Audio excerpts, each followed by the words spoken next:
재림 성도 여러분 안녕하십니까? 오늘은 제1기 교과 7과 하늘 시민권이라고 하는 제목으로 함께 교과를 살피겠습니다. 기억절은 빌립보서 4장 6절 말씀입니다.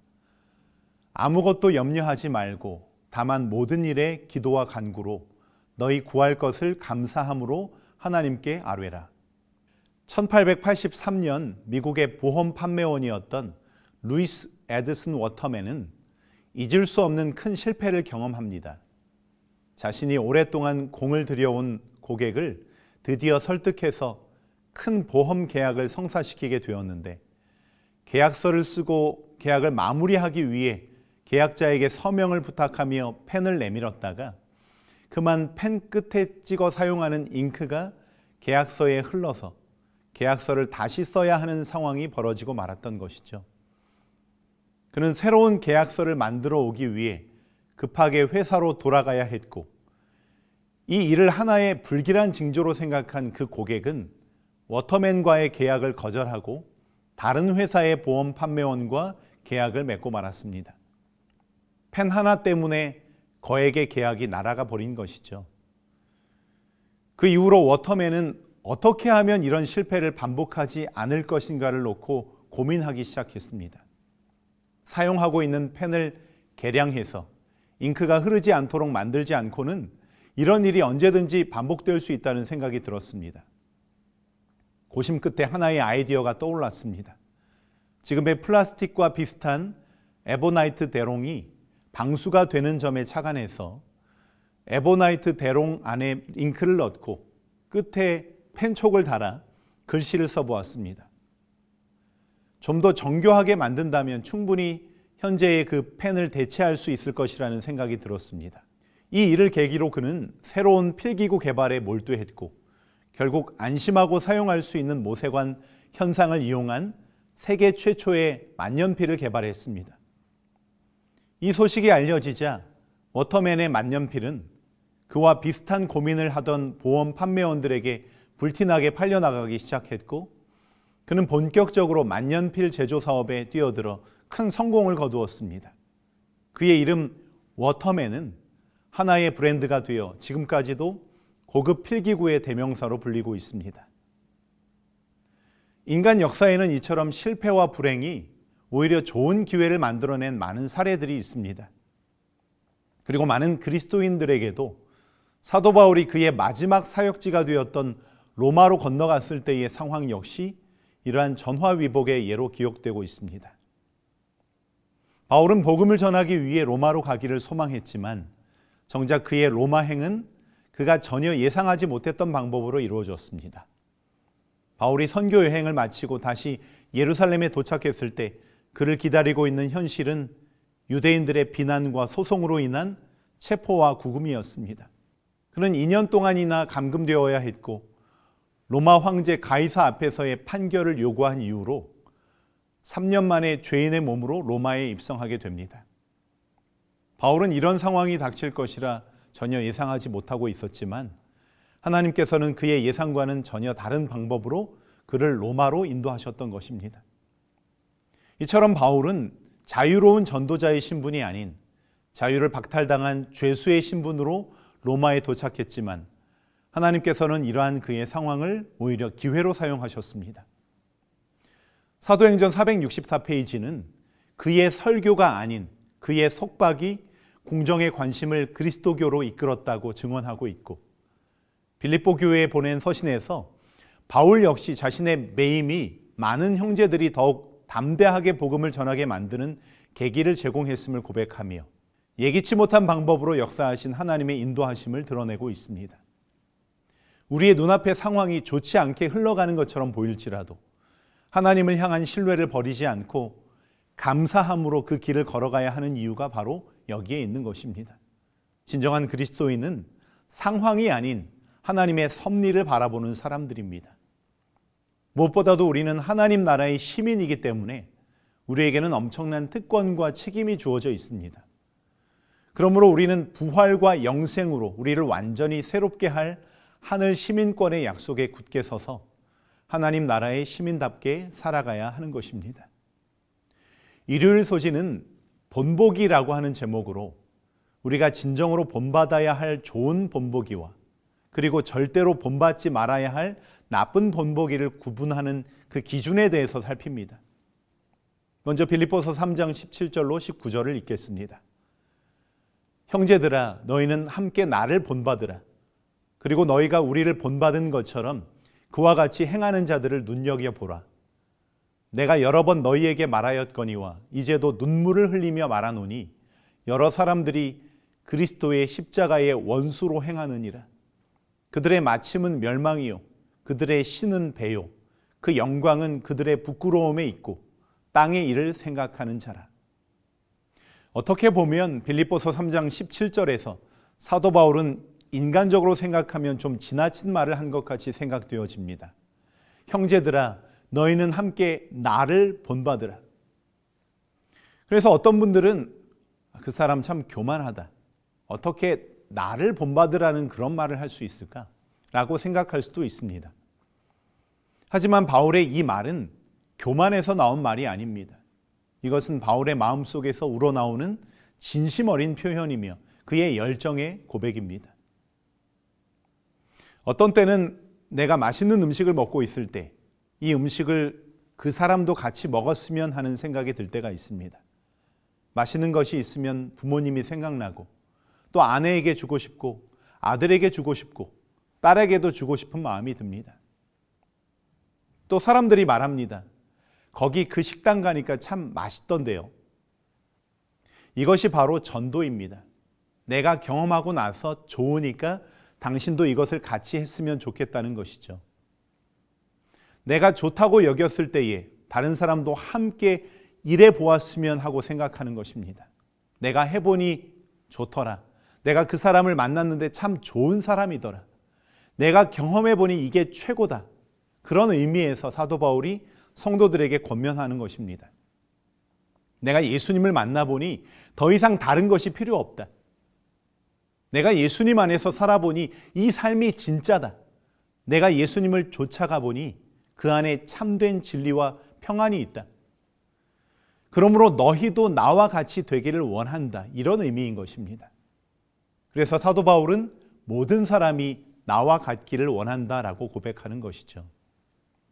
그러므로 바울의 이 고백은 마치 밭에 감추어진 보화를 찾았을 때 너무너무 기뻐하는 것 같이, 마치 잃어버린 양 한 마리를 다시 되찾아서 너무 기뻐서 어깨에 메고 집으로 돌아오면서 우리가 잃었던 것을 다시 찾았으니 함께 즐겁게 파티하자라고 그 기쁨을 표현하듯 사도 바울은 자신의 기쁨을 성도들에게 표현하는 것입니다. 이 기쁨이 얼마나 귀한 것입니까? 사도 바울은 조금도 후회가 없습니다. 지금 옥중에서 사슬에 매인 채로 있지만 여전히 감사하며 주님의 새로운 역사가 펼쳐지기를 간구하고 있습니다. 이렇게 자신을 본받으라고 말하는 것은 사실 결코 쉬운 일이 아닙니다. 사실 이 말의 무게와 감당해야 할 책임은 헤아리기 어려운 것입니다. 그럼에도 불구하고 사도 바울이 이렇게 권면하는 이유는 무엇 때문일까요? 그 이유는 많은 사람들이 너무나 안타깝게도 십자가의 원수로서 살고 있기 때문에, 십자가의 원수로 행하고 있기 때문입니다. 내가 여러 번 너희에게 말하였거니와 이제도 눈물을 흘리며 말하노니 여러 사람들이 그리스도의 십자가의 원수로 행하느니라. 많은 사람들이 세상이 주는 일시적인 만족과 쾌락을 쫓아 그 앞을 내다보지 못하고 절벽을 향해 달려가고 있습니다. 돈을 위해, 명예를 위해, 인기를 위해, 성공을 위해, 무가치한 것들을 위해 자신의 생명을 낭비하며 사는 것입니다.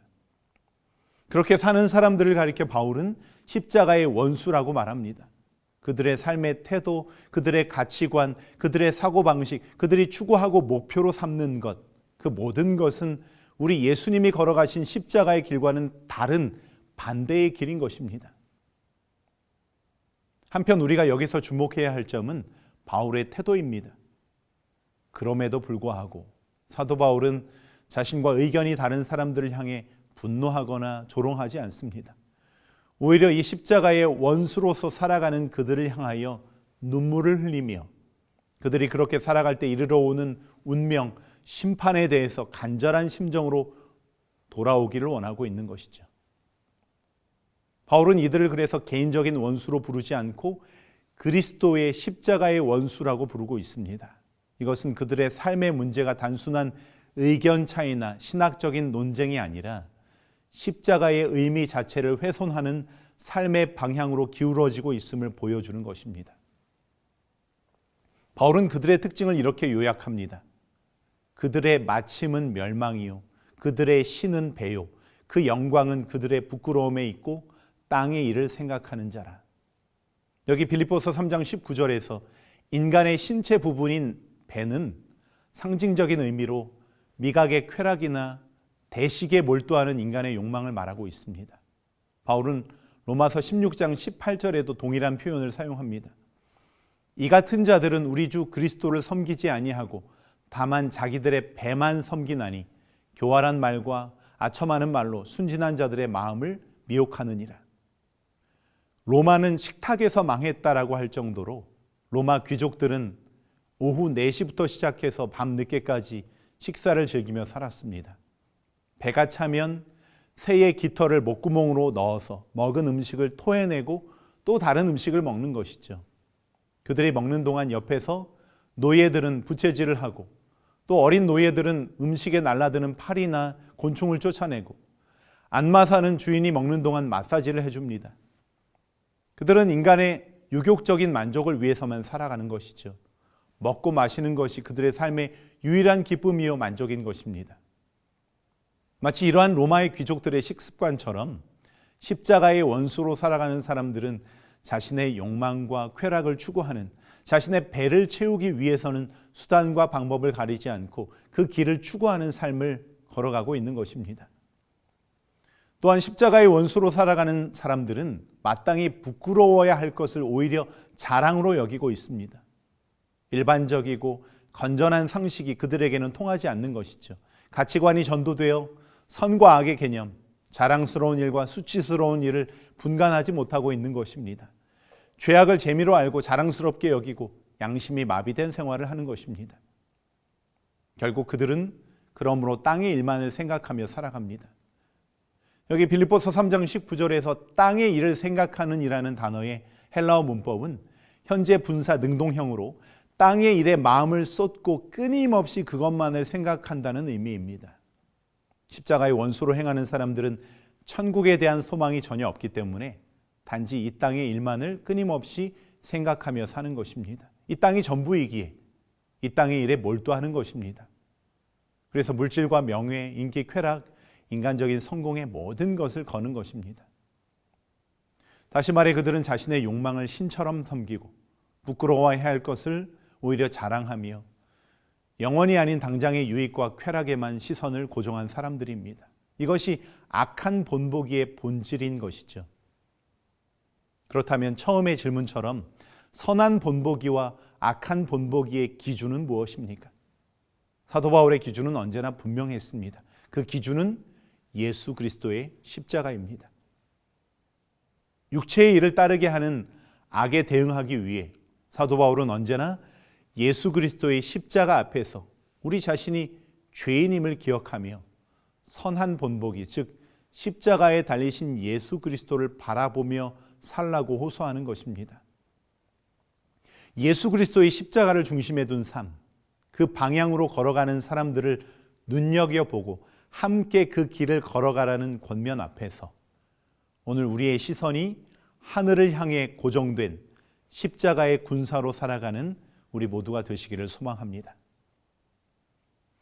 월요일 소지는 주 안에서 굳게 서라는 사도 바울의 권면을 통해 하늘 시민권을 얻는다는 것의 의미와 부활과 영생의 약속이 포함된 완전한 회복의 약속을 부여받은 그리스도인이 어떠한 삶을 살아야 하는지에 대해서 살펴봅니다.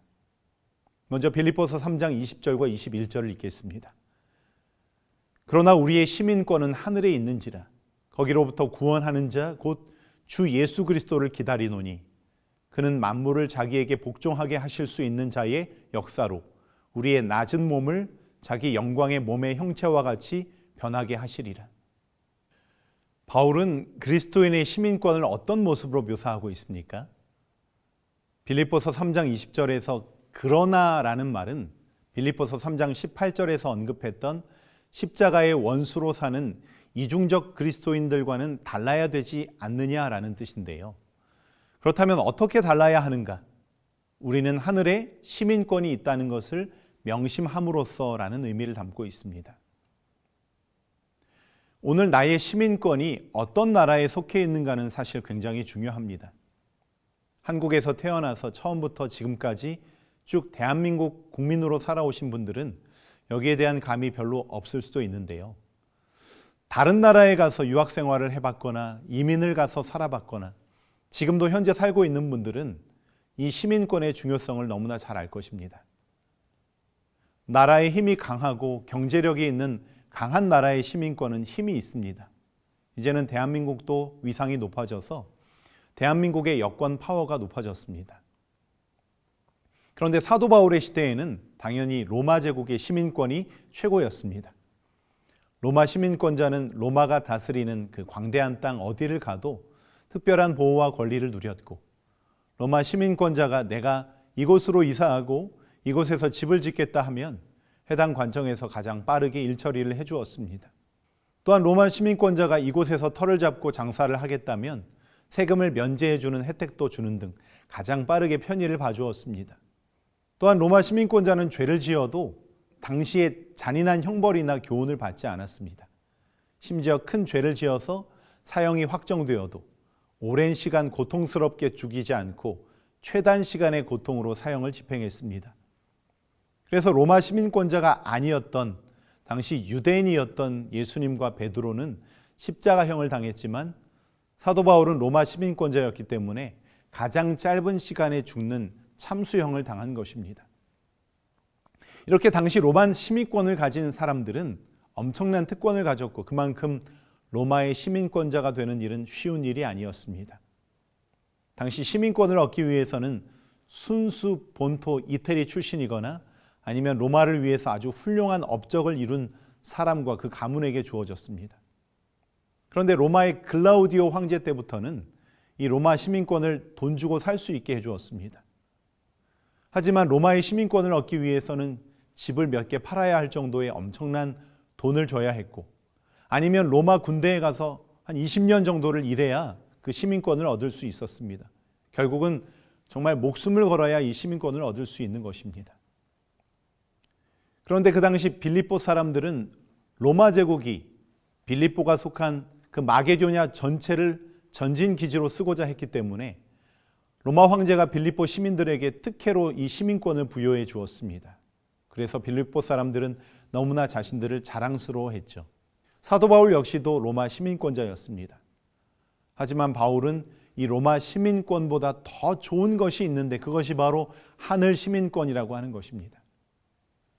그러나 우리의 시민권은 하늘에 있는지라 거기로부터 구원하는 자 곧 주 예수 그리스도를 기다리노니 그는 만물을 자기에게 복종하게 하실 수 있는 자의 역사로 우리의 낮은 몸을 자기의 영광의 몸의 형체와 같이 변하게 하시리라.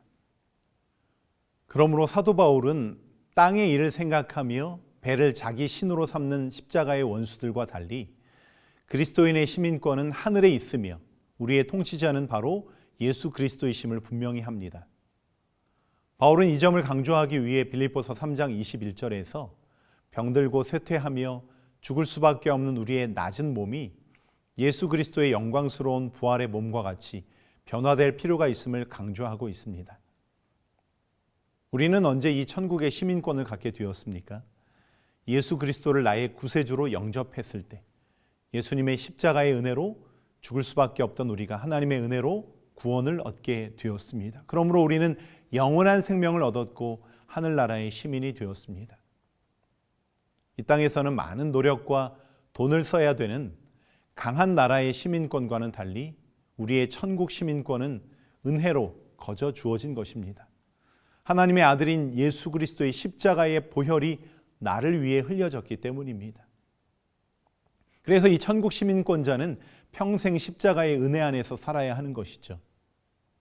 이런 은혜를 받아놓고 십자가의 원수로 산다고 하는 것은 있을 수가 없는 것입니다. 그래서 사도 바울은 우리에게 천국 시민권자 이야기를 합니다. 너는 십자가의 은혜로 이 천국 시민권을 그냥 받았는데 어찌 십자가의 원수로 살려고 하느냐? 어찌 세상에 이 마귀를 따르며 살려 하는 것이냐라고 하는 것이죠. 바울 당시 로마 시민권자들은 어디를 가도 로마 시민권자로 아프리카를 가든지 아시아를 가든지 어디 가서 로마법을 지키고 거기서 로마의 가치관을 가지고 로마의 음식을 먹고 로마의 소식에 관심을 가지고 로마의 문화를 영위하면서 살았습니다. 마찬가지로 우리 역시도 육신은 이곳 땅을 밟고 살아가지만 우리의 마음과 생각과 가치관은 하나님께서 회복하시는 그 나라, 그 하늘나라를 생각하며 그 나라 백성으로 살아가는 것입니다. 그것이 바로 천국 시민의 삶이라고 하는 것입니다. 그러면서 교과는 구약과 신약의 여러 증언들을 통해 예수 그리스도를 믿고 구원받은 사람에게는 생명의 부활이 주어지게 될 것임을 우리에게 강조하고 있습니다. 대표적으로 고린도전서 15장 50절부터 54절 말씀을 읽겠습니다. 형제들아 내가 이것을 말하노니 혈과 육은 하나님 나라를 이어받을 수 없고 또한 썩는 것은 썩지 아니하는 것을 유업으로 받지 못하느니라. 보라 내가 너희에게 비밀을 말하노니 우리가 다 잠잘 것이 아니요 마지막 나팔에 순식간에 홀연히 다 변화되리니 나팔 소리가 나매 죽은 자들이 썩지 아니할 것으로 다시 살아나고 우리도 변화되리라. 이 썩을 것이 반드시 썩지 아니할 것을 입겠고 이 죽을 것이 죽지 아니함을 입으리로다. 이 썩을 것이 썩지 아니함을 입고 이 죽을 것이 죽지 아니함을 입을 때에는 사망을 삼키고 이기리라고 기록된 말씀이 이루어지리라. 결국 예수님을 통해 마지막 원수인 죽음은 멸망받게 될 것입니다. 생명이신 하나님과 연결된 자들은 결국 생명으로 살아남게 될 것입니다. 이것이 바로 우리의 가장 큰 소망이며 예수님 안에서 우리에게 주어진 궁극적인 약속입니다. 또한 예수님은 단지 사망이 끝나는 것만이 아니라 완전히 변화된 새로운 몸, 곧 영광의 몸을 주실 것을 약속하고 계십니다. 그러므로 바울이 생각하는 하늘 시민권에는 우리가 지금은 상상조차 할 수 없는 완전히 새로운 존재로서의 부활과 영생의 약속을 포함하고 있는 것입니다. 화요일 소지는 주 안에서 항상 기뻐하라는 제목으로 빌립보서의 대표적인 주제인 주님 안에서 어떻게 항상 기뻐하며 평안을 얻을 수 있는지에 대해 살핍니다. 우리는 어떻게 하나님의 평안을 경험할 수 있을까요? 먼저 빌립보서 4장 4절부터 7절 말씀을 읽겠습니다. 주 안에서 항상 기뻐하라. 내가 다시 말하노니 기뻐하라. 너희 관용을 모든 사람에게 알게 하라. 주께서 가까우시니라. 아무것도 염려하지 말고 다만 모든 일에 기도와 간구로 너희 구할 것을 감사함으로 하나님께 아뢰라. 그리하면 모든 지각에 뛰어난 하나님의 평강이 그리스도 예수 안에서 너희 마음과 생각을 지키시리라. 우리의 삶에서 기뻐하는 것은 그렇게 어려운 일은 아닙니다. 좋아하는 음식을 먹고 잠을 잘 자고 즐거운 일을 하고 좋은 사람들과 함께하면 쉽게 기뻐할 수 있습니다. 그러나 빌립보서 4장 4절 말씀처럼 기뻐하는 것이 어려운 것은 항상이라는 단어 때문입니다. 정말 우리는 항상 기뻐할 수 있을까요? 부모님 장례식 날 기뻐하는 자녀가 있을까요? 반대로 자녀가 불의의 사고를 당해서 크게 다쳤는데 기뻐하는 부모가 있을까요? 직장에서 좌천당해도 기뻐할 수 있을까요? 자녀가 좋은 학교에 못 가도 기뻐할 수 있을까요? 그렇지 않을 것입니다. 슬픔은 인간이 실망과 좌절이 있는 이 세상 속에서 느끼는 지극히 자연스러운 감정이기 때문입니다. 어떻게 사람이 항상 웃고만 살겠습니까? 그래서 때때로 많은 어려움과 고난을 받고 있는 그리스도인들이 이 빌립보서 4장 4절 말씀을 읽으며 고개를 갸우뚱합니다. 나와 같이 힘든 처지의 사람이 어떻게 기뻐할 수 있단 말인가? 인간의 마음에는 다양한 감정이 존재합니다. 그러므로 빌립보서 4장 4절의 말씀을 단순하게 1차원적으로 생각해서 무슨 일이 있어도 항상 웃고 기뻐하라라고 해석할 수 없는 것입니다. 사실 성경을 자세히 읽어보면 심지어 이 말을 하고 있는 바울 자신도 염려했습니다. 고린도후서 11장 28절 말씀을 보면 바울이 염려하고 있는 장면이 다음과 같이 나옵니다. 이 외의 일은 고사하고 아직도 날마다 내 속에 눌리는 일이 있으니 곧 모든 교회를 위하여 염려하는 것이라. 물론 사도 바울이 가진 염려는 교회를 위한 염려이긴 하지만 그 역시 염려는 염려입니다. 즉 주 안에서 항상 기뻐하라고 말한 바울 자신도 염려하는 일이 있다는 것이죠. 세상에 염려하지 않는 사람이 어디 있겠습니까? 아프면 아프다고 표현하고 고통으로 눈물 흘리는 것이 사람의 정상적인 반응입니다. 엄마가 병원에서 주사 맞고 우는 6살 아들에게 사랑하는 아들아, 성경에 보니까 하나님께서 주 안에서 항상 기뻐하라고 하셨어. 그러니까 울면 안 돼 하고 말하면 그 엄마는 성경을 잘못 적용하는 것입니다. 그렇다면 사도 바울이 주 안에서 항상 기뻐하라고 말한 이 내용의 진짜 의미는 무엇일까요? 그는 단순히 항상 기뻐하고 염려하지 말라라고 권면하는 것이 아닙니다. 우리가 고난 가운데서도 기뻐할 수 있는 그 이유를 알라는 것입니다. 그것은 우리 삶의 모든 염려의 궁극적인 해결자 되시는 하나님을 인정함으로 오는 평강으로 항상 기뻐하라는 것입니다. 분명 상황은 힘이 듭니다. 분명 환경은 어렵습니다. 그러나 지금 우리가 염려하고 있는 것들을 하나님께서 그냥 그대로 내버려 두지 않으실 것이라는 믿음을 가지라는 것입니다.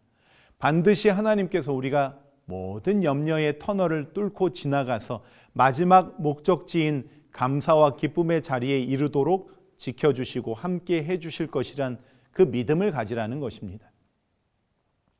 우리 인생에서는 시간이 흐를수록 기뻐할 수 없는 이유들이 더 발생하고 우리를 힘 빠지게 하는 사람들이 하나씩 둘씩 나타나기 시작하고 환경이 지나면 지날수록 더 어려워질 수도 있습니다. 그러나 이 모든 상황과 환경과 사람들과의 문제 속에서도 여전히 전능하신 하나님은 우리를 위하여 일하고 계십니다. 이 진리가 우리로 하여금 기뻐할 수 없는 상황 가운데서도 항상 기쁘게 하는 이유가 되는 것입니다. 그러므로 교과는 우리에게 이렇게 말하고 있습니다. 그 어떤 상황에서도 모든 문제에 대한 해결책은 결국 믿음의 기도를 드리는 것이다. 우리의 기도는 여전히 요청이지만 그의 뜻대로 구하는 한 우리의 간구가 받아들여졌다는 것을 알 수 있다.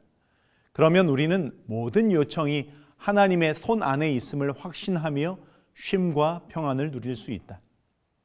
예수 그리스도 안에서, 그분의 뜻 안에서, 그분의 구원과 회복의 은혜 안에서 하나님께서 우리의 인생을 붙드시고 또한 새롭게 하실 구원자가 되심을 기억함으로 주님께 우리의 사정과 상황을 늘 아뢰고 주님께서 마침내 우리에게 평안을 주심을 경험하게 되는 우리 모두가 되시기를 소망합니다. 수요일 소지는 하늘 시민권을 가진 자들이 갖추어야 할 덕목으로서 바울이 제시하는 6가지 덕목과 그 의미를 살핍니다. 빌립보서 4장 6절의 말씀처럼 아무것도 염려하지 말고 다만 모든 일에 기도와 간구로 너희 구할 것을 감사함으로 하나님께 아뢰일 때 우리는 우리의 능력과 힘을 뛰어넘는 하나님의 평강이 그리스도 예수 안에서 우리의 마음과 생각을 지켜주시는 진정한 내적 평안을 얻게 될 것입니다. 그러므로 기도하는 사람은 이 모든 것을 선하게 이루어 주실 것을 확신하며 하나님의 뜻에 전적으로 순종해야 하는 것입니다. 그렇게 할 때 모든 지각에 뛰어난 하나님의 평강이 그리스도 예수 안에서 너의 마음과 생각을 지키실 것입니다. 하나님의 평강은 그러므로 염려하지 않고 기도와 감사로 하나님께 아뢰일 때 그 기도의 결과로 이르러 오는 하나님의 선물인 것입니다.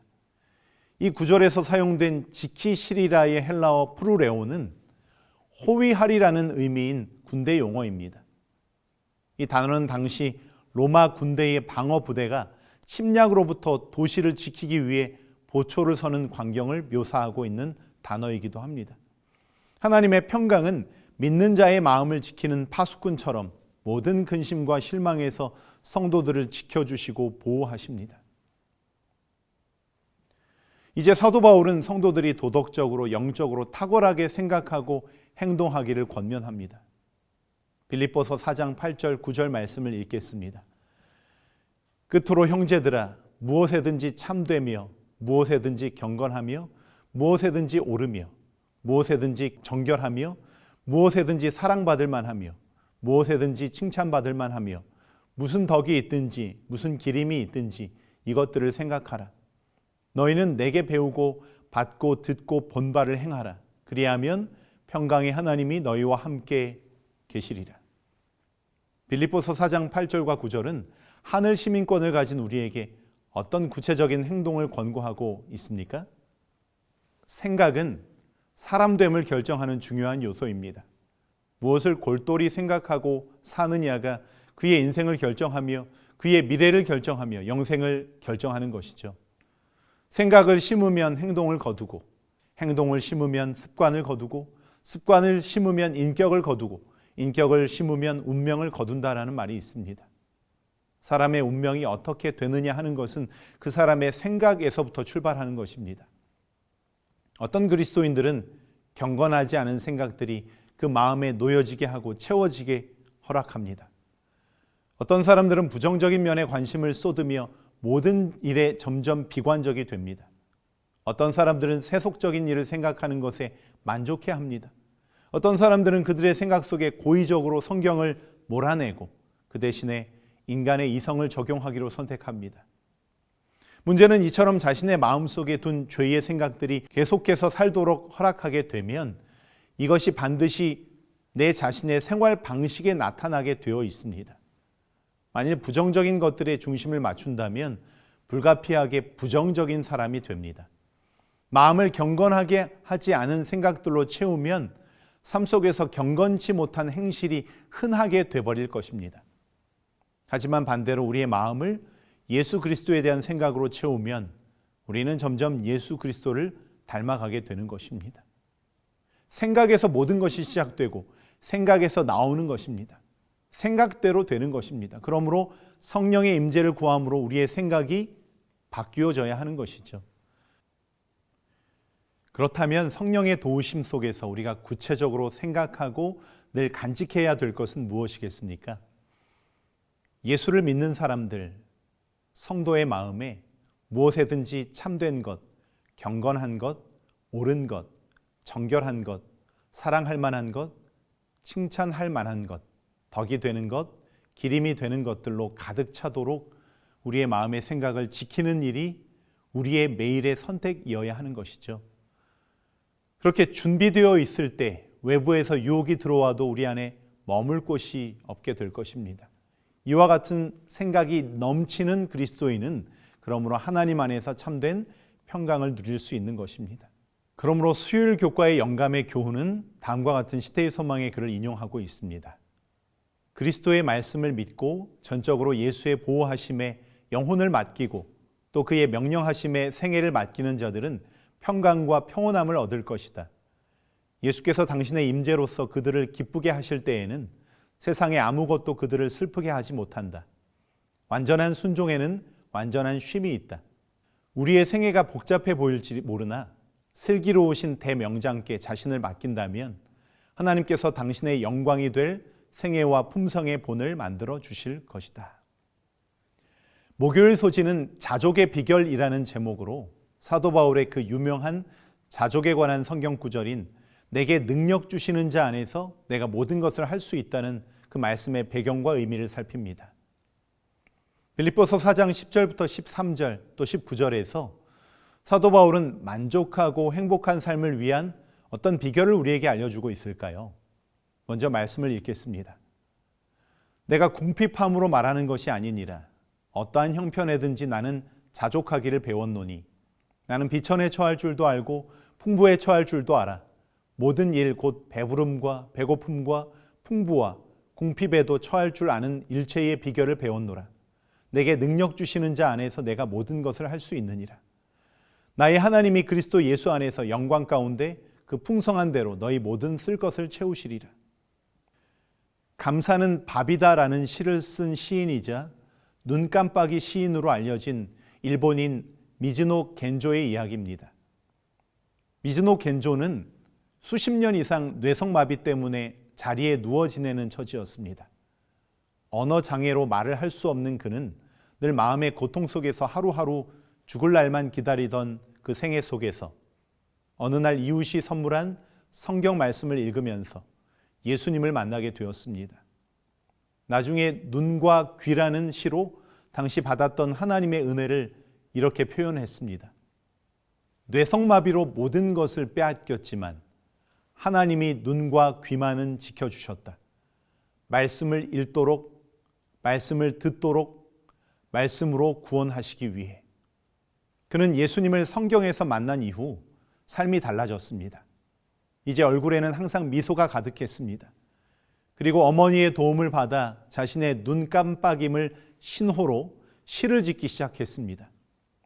오직 눈 깜빡임으로만 자신의 생각을 전달할 수 있었기에 벽에 붙인 일본어 50음도표 글자를 어머니가 손가락으로 차례대로 가리키면 자신이 원하는 글자에 이르렀을 때 신호를 보내 한 글자를 모으고 또 다음 글자를 모아 단어를 만들고 그렇게 결국엔 하나의 문장을 쓸 수 있었습니다. 시 한 줄을 적는데 일주일이 걸리기도 했습니다. 하지만 그의 시에는 하나님을 향한 찬송과 감사, 기쁨으로 충만합니다. 그는 자신이 지은 시에서 자신의 소원을 이렇게 고백했습니다. 소리를 내어 감사하다고 말하고 싶습니다. 믿음의 사람 미즈노 씨가 어느 날 한 가족을 만났습니다. 곧 눈이 멀게 될 것이라는 진단을 받은 한 아이와 그 부모였습니다. 미즈노 씨는 그 아이와 부모에게 이런 메시지를 전달했습니다. 절대로 자신을 다른 사람과 비교해서는 안 됩니다. 하나님과 자신과의 관계를 생각하고 살아가야 합니다. 남과 비교하지 말고 내 마음의 생각을 하나님 안으로 들어가게 하라는 것입니다. 그리하면 사도 바울이 빌립보서 4장 13절에서 고백했던 것처럼 내게 능력 주시는 예수 그리스도를 통하여 나오는 모든 것을 할 수 있다는 고백이 내 자신의 것이 될 수 있음을 말하고 있습니다. 바울은 자신이 어떤 형편에든지 자족하는 사람이라고 말합니다. 그는 모든 상황을 초월한 자족의 비결을 터득한 것이죠. 상황과 범위가 그에게는 별 의미가 없습니다. 오히려 어려울수록 더 풍성한 자족을 느끼며 살았습니다. 하나님께서 지켜주시고 또 감당할 수 있도록 모든 것을 책임져 주심을 신뢰했던 것이죠. 그래서 그는 다음과 같이 고백합니다. 고린도후서 3장 5절입니다. 우리가 무슨 일이든지 우리에게서 난 것 같이 생각하여 스스로 만족할 것이 아니니 우리의 만족은 오직 하나님께로서 나느니라.